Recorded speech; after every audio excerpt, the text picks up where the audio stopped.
अस्सलाम वालेकुम स्टूडेंट्स, उम्मीद करता हूँ आप सब खैरियत से होंगे। आईसीएस क्लास पार्ट 1 फिजिकली हमारी क्लासेस स्टार्ट थी, लॉकडाउन की वजह से ऑनलाइन की तरफ आना पड़ा। हम chapter number 3 measures of location central tendency के क्वेश्चन नंबर 3.10 पे थे, जो हमने सॉल्व कर लिया था। आज का क्वेश्चन हमारा है 3.11। थोड़ा सा ओवरव्यू मैं आपको बता दूं कि मेजर्स ऑफ लोकेशन, जिसको सेंट्रल टेंडेंसी भी कहते हैं, एक एवरेज वाला चैप्टर है। फार्मूलाज आपको लास्ट लेक्चर में जो फिजिकली लेक्चर हुआ था उसमें सारे वगैरह लिखवा दिए गए थे। किसी किस्म की मजीद कन्फ्यूजन हुई तो आप इस लेक्चर को जो आपके कॉलेज के पेज के ऊपर अपलोड होगा आप सुन सकते हैं। मैं आपको साथ साथ कुछ चीज़ें एक्सप्लेन भी कर दूं जो हम ऑलरेडी सीख चुके हैं और जो अभी हमने नेक्स्ट सीखनी है। स्टेप्स बाय स्टेप आपने ऑनलाइन लेक्चर भी रेगुलर लेने हैं और जितने भी लेक्चर अपलोड हैं उनको भी सुनना है। अगर आप ऑनलाइन लेक्चर सुनते हैं, किसी किस्म की कन्फ्यूजन है, तो आप नेक्स्ट जो आपका ऑनलाइन लेक्चर होगा आप उसमें डिस्कस भी कर सकते हैं। आपको किसी किस्म की कन्फ्यूजन होगी तो जो लेक्चर आपको ऑनलाइन पढ़ाया जा रहा है सेम ही वो लेक्चर अपलोड भी किया जा रहा है, वहां से सुन के आई होप कि आप अच्छे से किसी भी टॉपिक को क्लियर कर सकते हैं। चैप्टर नंबर 3 के अंदर और चैप्टर नंबर 4 के अंदर दोनों की जो फार्मूलाज हैं इनका कॉन्सेप्ट मिलता जुलता है। फाइनल के पॉइंट ऑफ व्यू से जो इनकी इंपॉर्टेंस थी, जो इनकी वेटेज थी, वो हम ऑलरेडी डिस्कस कर चुके हैं। चैप्टर 3 और 4 आईसीएस पार्ट 1 स्टैट का एक ऐसा चैप्टर है जो टोटल मार्क्स का जो मेजर पार्ट है वो इन चैप्टर में से आता है। इसके बाद जो भी पेपर स्कीम है वो सारी फिजिकली क्लासेस में डिस्कस हो चुकी हैं। क्वेश्चन की वेटेज साथ साथ जैसे जैसे हम क्वेश्चन करते जाएंगे साथ साथ हम डिस्कस करते जाएंगे। चैप्टर नंबर अगर हम 3 की बात करें तो इसमें हम मीन का क्वेश्चन सॉल्व कर चुके हैं, बाय ग्रुप डाटा भी बाय अनग्रुप डाटा भी। ये चीज हम सीखेंगे यहाँ पे। Median bye group data ungroup data, modes bye group data ungroup data. उसके बाद geometric mean by group and ungroup, harmonic mean, group data ungroup data से सीखेंगे। कुछ क्वेश्चन चैप्टर नंबर 3 में क्वार्टाइल के वाले से भी दिए गए हैं, जो आपको लास्ट लेक्चर में फार्मूला के साथ एक्सप्लेन किए गए थे। यहाँ पे 1 बाय 1 भी जैसे जैसे क्वेश्चन के अंदर जो जो भी फार्मूला पूछा जाएगा उसको हम डिटेल से सॉल्व करते हुए लर्न करेंगे। क्वार्टाइल डेविएशन में भी कुछ चीजें पूछी गई थी, like interquartile, coefficient of quartile, Q1, Q3। Decile के हवाले से इसके अंदर हम डिस्कस करेंगे। और ये क्वार्टाइल, डिसाइल, ये मेजर ऑफ डिस्पर्शन जो चैप्टर नंबर 4 है आईसीएस पार्ट 1 का, उसके अंदर भी ये चीजें डिस्कस हुई हैं। और कुछ जो टॉपिक हैं लाइक क्वार्टाइल और डिसाइल के, वो चैप्टर नंबर 3 के कुछ क्वेश्चन में भी रिक्वायर्ड किए गए हैं। अकॉर्डिंग क्वेश्चन जो होगा हम उन चीजों को डिटेल से डिस्कस करेंगे।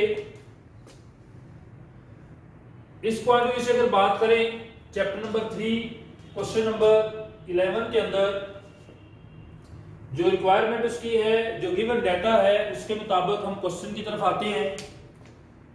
आप अपनी बुक जो है text book board Lahore ICS part 1 chapter number 3 question number 3.11 का गिवन डाटा जो आपके पास होगा, if d is equal to x minus 18 find arithmetic mean and geometric mean। अब आपने उसकी रिक्वायरमेंट से अंदाजा लगा लेना है कि अरिथमेटिक मीन को फाइंड करने के टोटल कितने फार्मूलाज हैं, किन किन मेथड से हैं।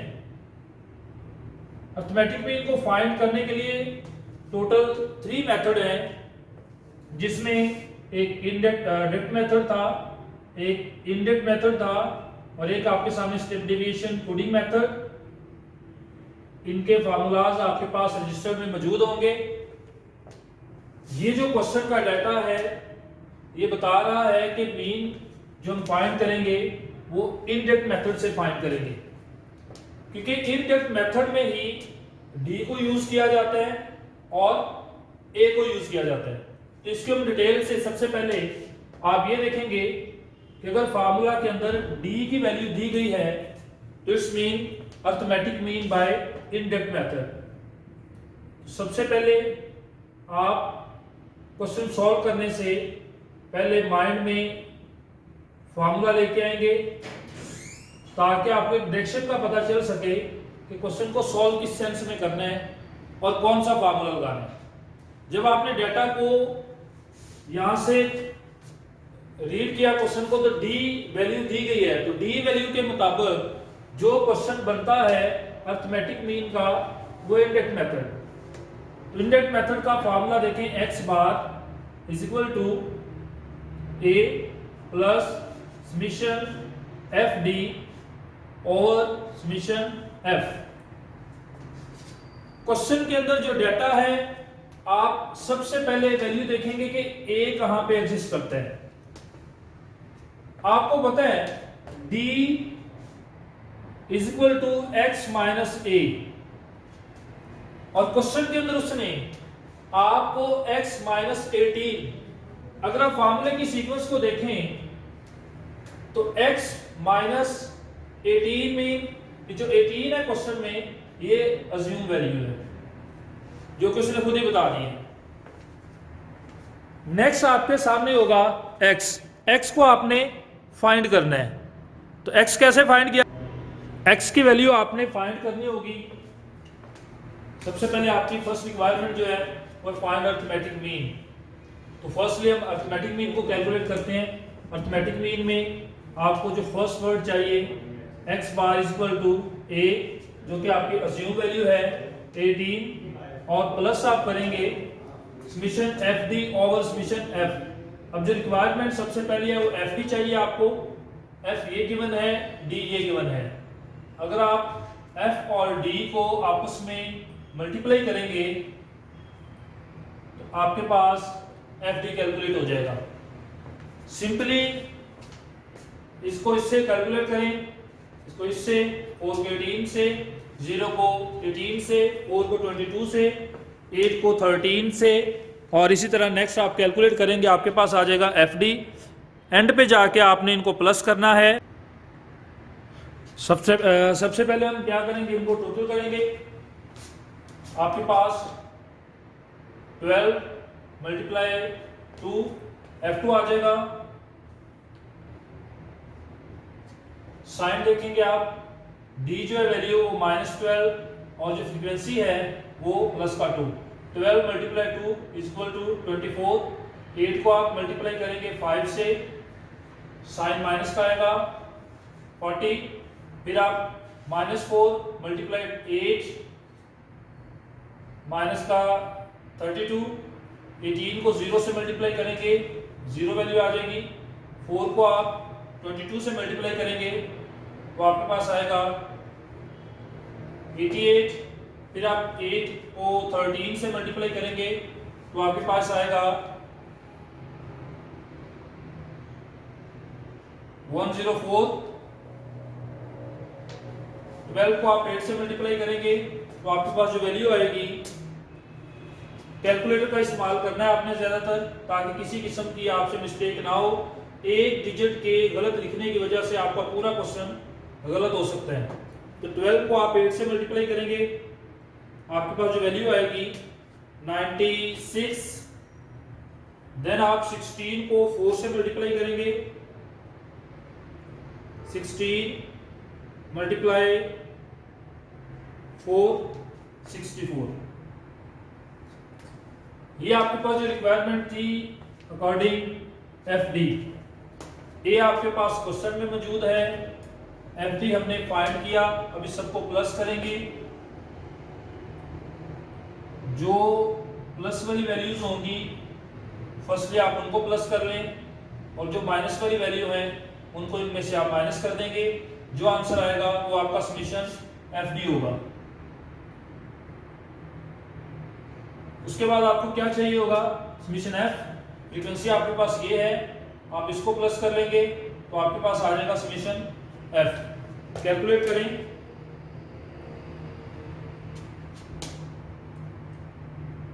फर्स्टली वैल्यू है ये प्लस वाली वैल्यूज में 64 प्लस 96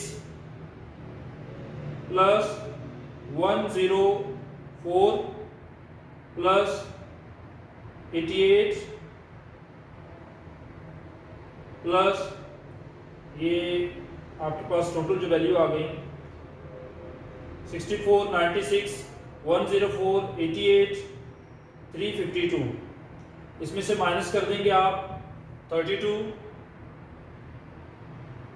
फिर लेस कर देंगे आप 40, फिर आप लेस कर देंगे 24। तो आपने जब इन 3 वैल्यूज को प्लस किया, ये आपके पास आ रहा है 352, फिर इन 3 वैल्यूज को ये 4 वैल्यू को प्लस किया और ये 3 वैल्यू को माइनस करेंगे तो टोटल आपके पास जो वैल्यू आ रही है, रिमेनिंग बैलेंस जो आ रहा है वो है 256। देन आप फ्रीक्वेंसी को प्लस करेंगे, ये आपके पास क्या वैल्यू आ रही है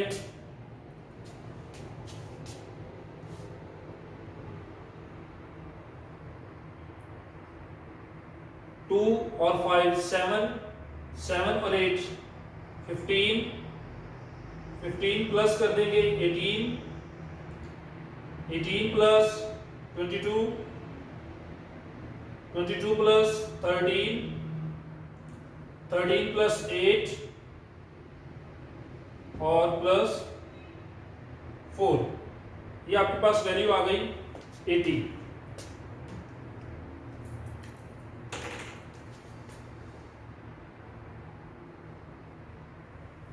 अब क्वेश्चन की रिक्वायरमेंट क्या थी, ए प्लस समीशन एफ डी आपने कैलकुलेट किया 256 ओवर समीशन एफ आपके पास 80। फर्स्टली आप 256 डिवाइड 80 पे करेंगे, जो आंसर आएगा उसको आप 18 में प्लस कर देंगे, आपके पास आ जाएगा arithmetic mean by in depth method. तो आप अपनी कैलकुलेशन की तरफ आए। 256 डिवाइडेड बाय 80 और प्लस कर देंगे आप 18 में, तो आपके पास जो आंसर आ रहा है 21.2।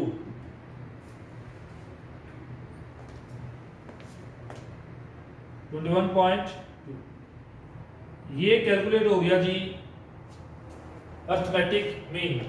नेक्स्ट उसकी जो कैलकुलेशन थी वो है ज्योमेट्रिक मीन। ये चीज फाइंड करनी है। तो फर्स्टली तो आप ये देखेंगे कि ज्योमेट्रिक मीन का फार्मूला क्या है। रिक्वायरमेंट नंबर 2,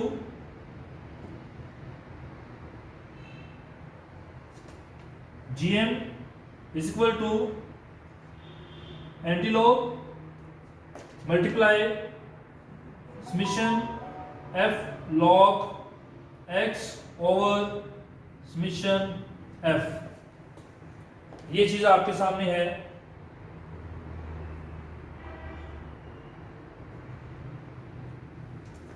अब यहां पे चूंकि डाटा उसने सिर्फ ये दिया आपके पास, डी उसने क्वेश्चन में दे दिया और साथ में फ्रीक्वेंसी दे दी है और अज्यूमिंग वैल्यू दे दी है 18। एक्स आपके पास नहीं है, एक्स आपने खुद कैलकुलेट करना होगा। आप जरा फार्मूला को रिवर्स करके देखें, आपके पास ये जो डी कैलकुलेट हुआ है, डी की वैल्यूज दी गई यहाँ पे -12, -8, -4। ये वैल्यूज कैसे आई हैं? एक्स की सम वैल्यू होगी जिसमें से अज्यूम को माइनस किया गया तो ये वैल्यू आई है। मैं अगर इसकी तरतीब ये दे दूं x -a तो आपके पास ये d आया होगा। x में से -a करें तो आपके पास ये d वैल्यू आ गई है। d उसने दे दी है, a भी उसने दे दिया, ये अज्यूमिंग वैल्यू। x आपके पास नहीं है, तो आप ये देखें कि यहाँ पे ऐसी कौन सी वैल्यू होनी चाहिए जिसमें से ये अज्यूम वैल्यू 18 माइनस करें तो रिमेनिंग जो है आपके पास d आ जाए। इसी तरह सबके साथ देखें आप, यहाँ पे 18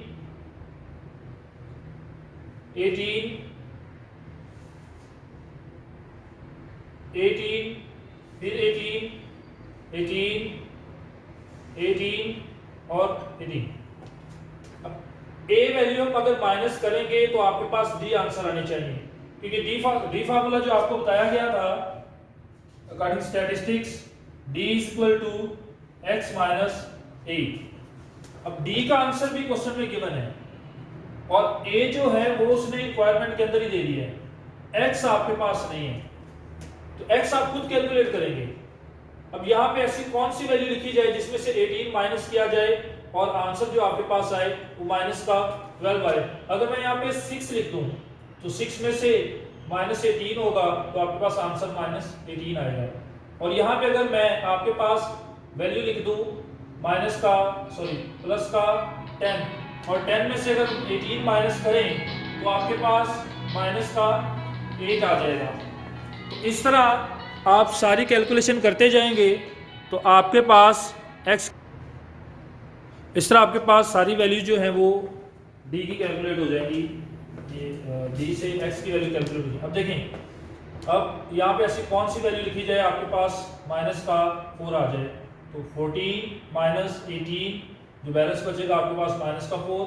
अब यहाँ पे वैल्यू आंसर जो है 0 आना चाहिए, 18 माइनस 18 0 आ जाएगा। अब यहाँ पे आपके पास प्लस का 4 आना चाहिए और यहाँ पे अगर 22 लिख देते हैं, 22 माइनस 18 इज इक्वल टू 4। यहाँ पे आप अगर वैल्यू लिख देंगे कि माइनस करें तो आपके पास 8 आए, ये आपकी वैल्यू आ जाएगी प्लस का 26। ये 26 में से अगर आप 18 माइनस करेंगे तो आपके पास 6 और 2 8 आ जाएगा। उसके बाद आप यहाँ पे ऐसी कौन सी वैल्यू लिखें, 18 और 30 में से अगर आप 18 माइनस करेंगे आपके पास आ जाएगा 12। फिर यहाँ पे देखें आप कितनी वैल्यू लिखें, यहाँ पे इसको इसमें प्लस करके आंसर भी आ सकता है, 18 और उसके बाद प्लस 10 कर देंगे 28 में प्लस कर देंगे आप 6 तो ये आ जाएगा 34 में से माइनस 18 करेंगे तो आपके पास 16 आ जाएगा।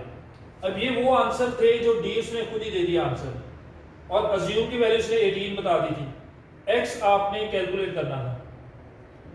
ये वैल्यू जो हमने फाइंड की है ये एक्स वैल्यूज हैं सारी की सारी। हमने एक्स वैल्यू को फाइंड क्यों किया है, क्योंकि हमें log x चाहिए। अगर हमारे पास log x मौजूद होगा तो हम इस log x को मल्टीप्लाई कर देंगे f के साथ तो हमारे पास आ जाएगा f log x और पीछे कैलकुलेशन होगी तो आपके पास ज्योमेट्रिक मीन कैलकुलेट हो जाएगा। अब आपके पास ये x वैल्यूज हैं, इन सारी x वैल्यूज को आप क्या करेंगे, इनका log फाइंड करेंगे। तो फर्स्टली है 6 का log आप फाइंड करेंगे, सिंपली आपके पास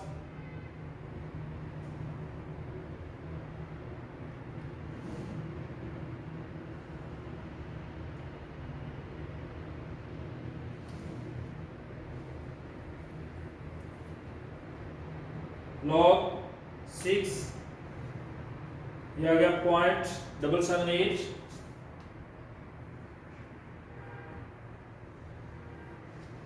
देन आपके पास वैल्यू है 10 का लोग कैलकुलेट करेंगे,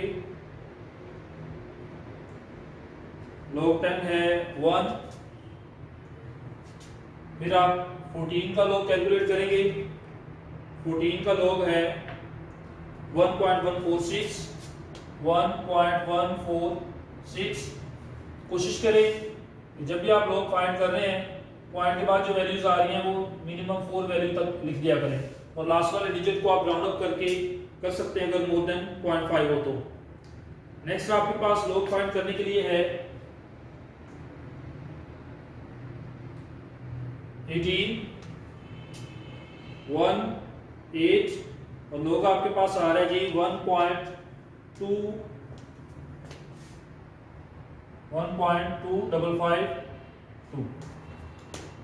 नेक्स्ट वैल्यू है 22 जिसका आप log फाइंड करेंगे, वो आपके पास है 1.3424। नेक्स्ट वैल्यू जो है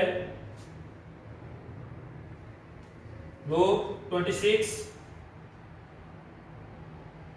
आपके पास आ रहा है 1.4149। नेक्स्ट वैल्यू आपके पास है 30 का जो आपके पास लॉग आएगा 1.4771। लास्ट आपके पास है 34। आप 34 का लॉग फाइंड करेंगे 1.5341 आपके पास ये वैल्यू आ रही है 1.314। ये है log x। ये इसको मल्टीप्लाई किससे करना है? f से। तो आपके पास आ जाएगा f log x।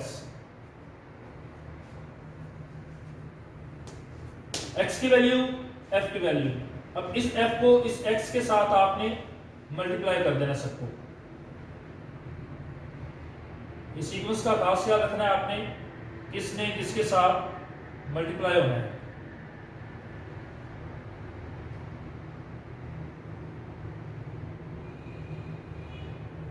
इनको आप इसमें मल्टीप्लाई कर देंगे, आपके पास f log x आ जाएगा। फर्स्टली है 2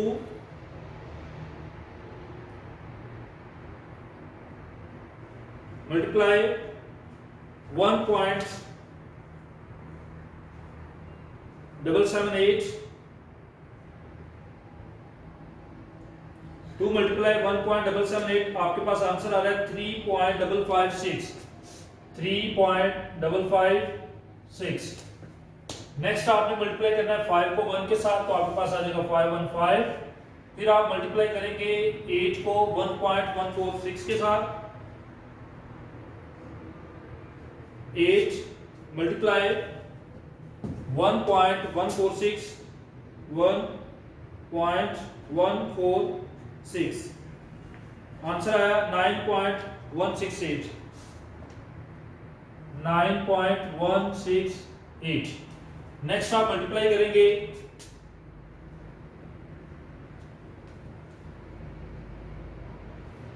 18 को 1.2552 से, 18 मल्टीप्लाई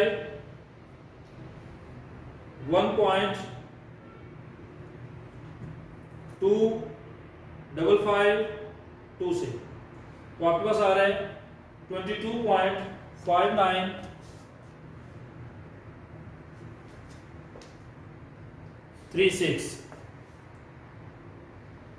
ये आपकी कैलकुलेशन है। नेक्स्ट आप मल्टीप्लाई करेंगे 22 को 1.3424 से, 22 मल्टीप्लाई 1.3424, आपके पास जो आंसर आएगा 29.5328। नेक्स्ट वैल्यू आपके पास फ्रीक्वेंसी है 13 मल्टीप्लाई 1, 13 मल्टीप्लाई 1.4149, 1.4149, तो आपके पास आंसर आ रहा है 18.3937। नेक्स्ट आपके पास वैल्यू है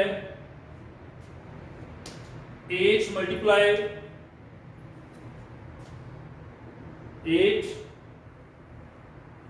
1.4771, 4771, आपके पास आ गया 11.8168, 11.8168।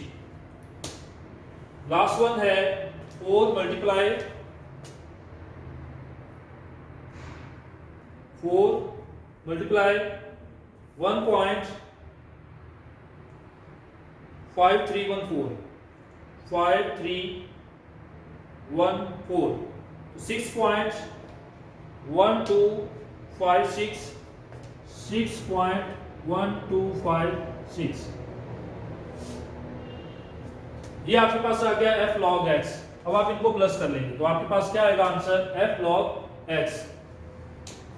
इन सब आंसर को आपने प्लस कर लेना है। आपके पास है 3.55,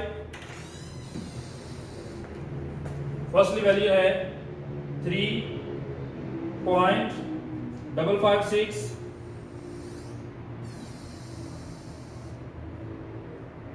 प्लस 5 प्लस 9.168 प्लस 22.5936 प्लस कर देंगे 29.5328 प्लस कर देंगे 18.3937 अब प्लस करेंगे 11.8168 प्लस करेंगे 6.1256। आपके पास जो टोटल सम आ रहा है 106.1865 ये। अब आप कैलकुलेशन कर लें। यहां से अगर आपको क्लियर नहीं नजर आ रहा तो इसको मैं यहां पे शिफ्ट कर रहा हूं। Geometric mean equal to antilog multiply summation f log x over summation f। तो आपके पास ज्योमेट्रिक मीन की वैल्यू आ रही है एंटीलॉग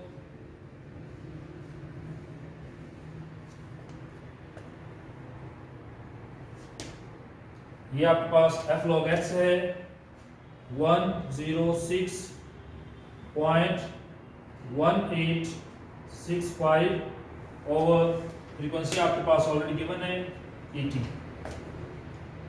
अब आप इसको 80 पे डिवाइड कर देंगे।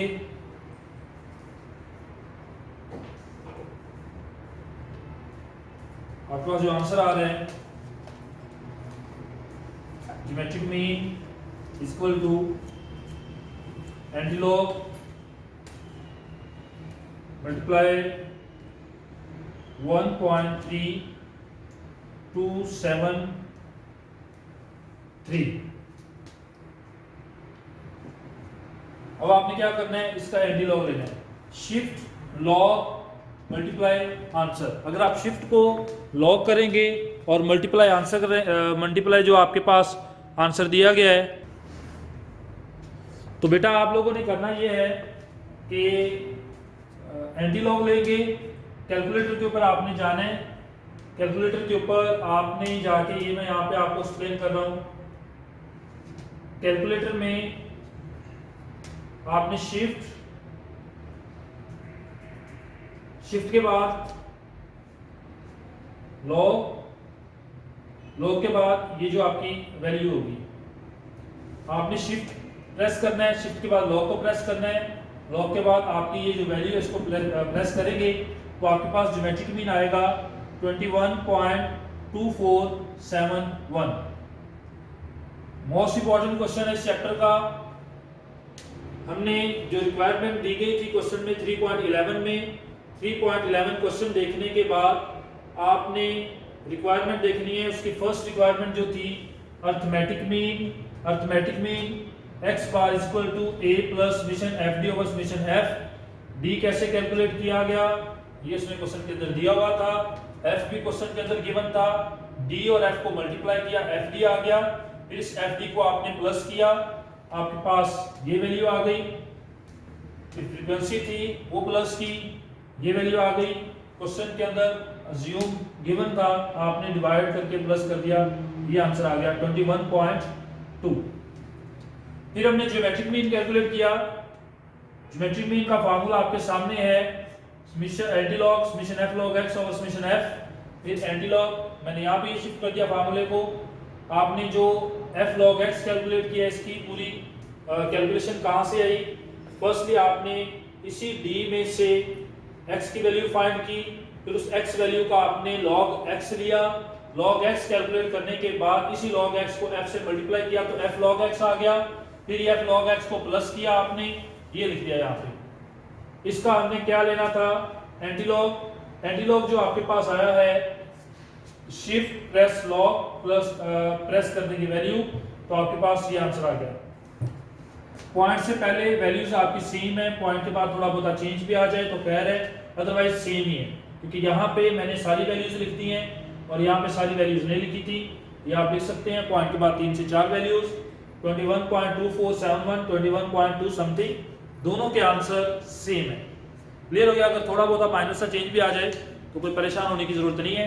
आप इस क्वेश्चन को प्रैक्टिस करें, ये एक्सरसाइज में से क्वेश्चन है, इसी जैसी बुक के अंदर चैप्टर नंबर 3 के अंदर जो एग्जाम्पल दी गई हैं आप काइंडली उनको भी जरा स्टडी कर लीजिएगा।